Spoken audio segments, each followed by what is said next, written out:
the question is not really about supporting the dialogue or not supporting dialogue. We're at a very difficult position. We're at the crossroads. And I think the first business that should have been considered in order to give us a pathway towards a resolution of the national problem and have a proper perspective about what must be done was to resolve issues of injustice. I remember when we were doing the Serena talks, the first business is how to end the violence and how to deal with the issues of injustice, those who are in court, those who are arrested, those who are charged, to create an enabling environment. Now, the thing that I want to emphasize again and again is that we must begin by addressing the issues of injustices. And even up to yesterday, we were burying people who were killed during the demonstrations. Secondly, there are things which we have said about each other, including in the last elections when we said why we cannot work with Ruto, why Ruto cannot be our president. So it'd be foolhardy for people to be seen to be overly enthusiastic about getting into offices without a fundamental consideration of our different agenda, our different manifestos. And it's making the young people look like, all the political class are just looking for jobs.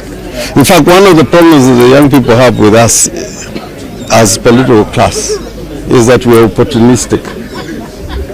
They're the ones who set the agenda. They're the ones who got the cabinet to go. They're the ones who made the finance bill go. But we are the first to look for jobs. That cannot work. Even when Mandela came out of prison, the first business was how to deal with injustice before the Kodesa talks would take off. So I have, in every respect, very concerned about peace and security issues. But peace and security without justice cannot work. And I'm afraid the faces that now you're seeing who are adamant about making peace are people when the iron was very hot, you will not see them anywhere. So, and Kenya, we cannot be just about talking about individuals. You raise an issue, somebody talks about your mother.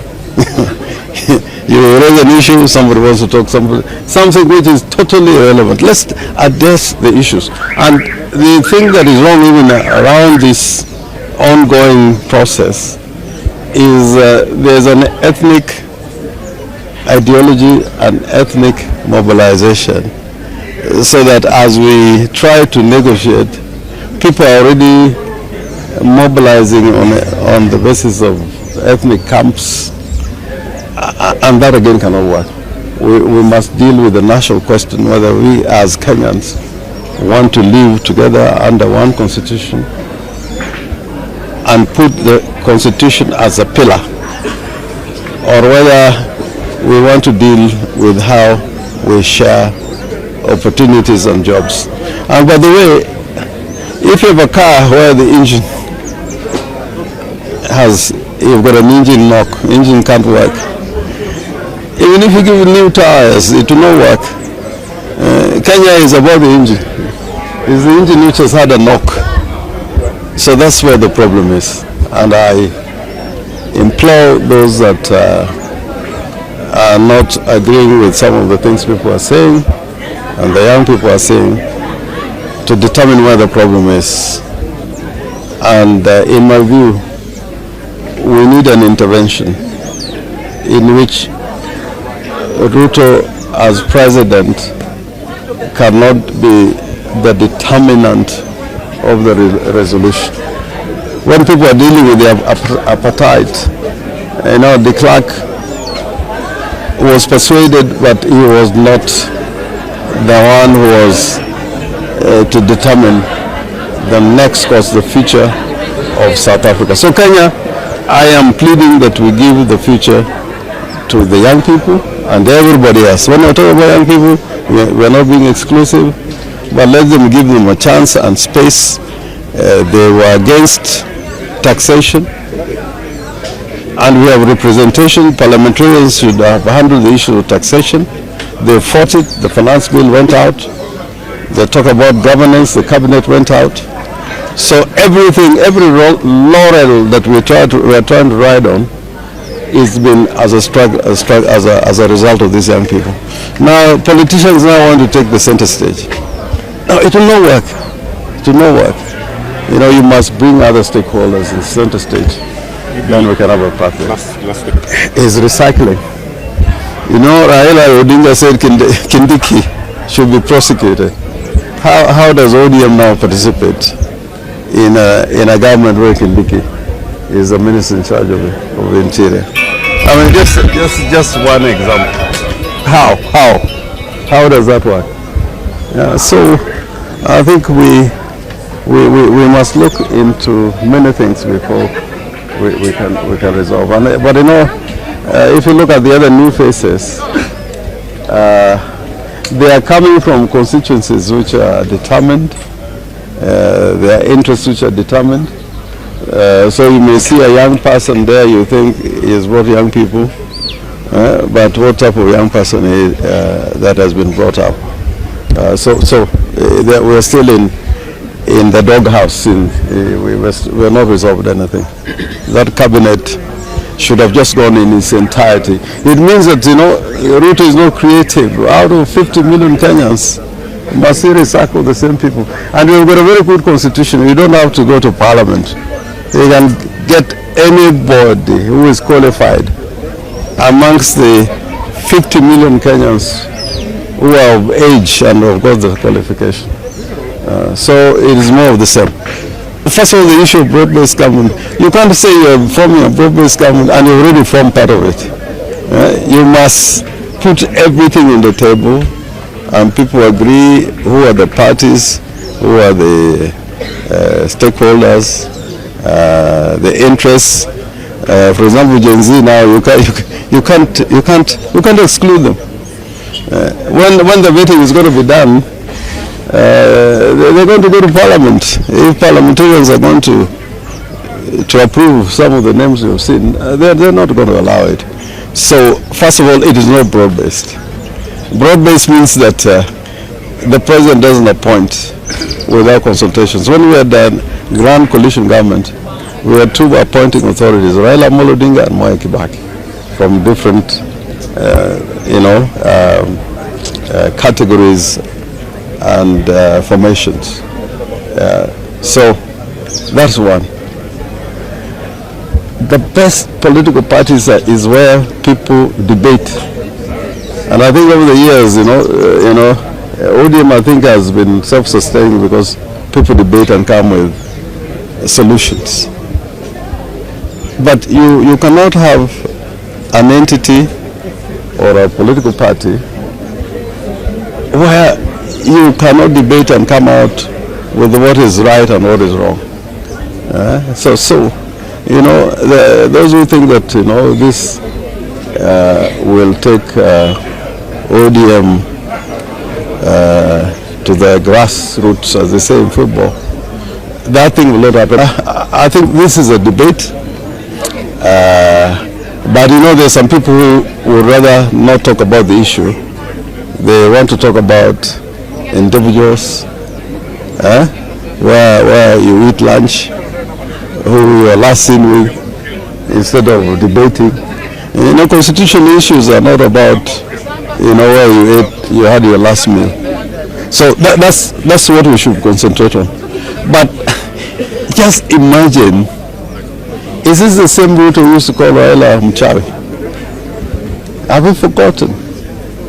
Has he changed his mind? Has he apologized? Have the reason changed why we wanted Raila Odinga to be president as opposed to Ruto? Are we saying that now we're prepared for Ruto to rule us until 2032? Those are issues we must put on the table. I believe that Raila Odinga is still the person who can change and reform this country. But by acceding to Ruto without preconditions, you may find that a lot of people will think that we have given up and Ruto is president until 2032. Maybe by then he'll want to change the constitution. Like many people in the region have changed the constitution to enable them to be there forever. The statement, nobody is threatening to pull out. We had said, and I was there when that statement was made, that we are not ready to be part of Ruto's government. That was read out. I'm not creating it. Secondly, we said we must have preconditions, and they were spelled out. And those preconditions was not about joining government. It was about creating a structured, a national people's convention that is anchored in the Constitution, and depending on the outcome of those resolutions of the convention, then people will determine whether we're underground coalition government or not. Like when we were with Kibaki in the Grand Coalition, the Constitution had to be amended. Many laws had to be amended. And the sticking point was, can Kibaki sack the Prime Minister? And we put in law, if you read the constitution of the law which is amended during Kofi Annan, was to make sure that Raila as Prime Minister could not be sacked by Kibaki. And Raila could not sack Kibaki. And Raila was appointing ministers. Not Kibaki appointing ministers on his own. But now, we are telling Ruto, you appoint the ministers. And if these ministers have just taken 2 years to go, you will appoint Colonel Oguna there, Saras, and within 1 year you'll be gone. So I many other people. So you're giving the power to Ruto totally, and that in my life I found that not acceptable. Not acceptable. And even if I'm being crucified for it, I'm prepared to say it. And say it. I've had a long political life, and I've said things when Kenyatta was alive. I've said things when Moi was alive. I've said things when Kibaki was alive. And I'm not about to be made to feel like I'm just one of the, little schools, to hold some little parts together. I must be part of a great debate which can make change come together.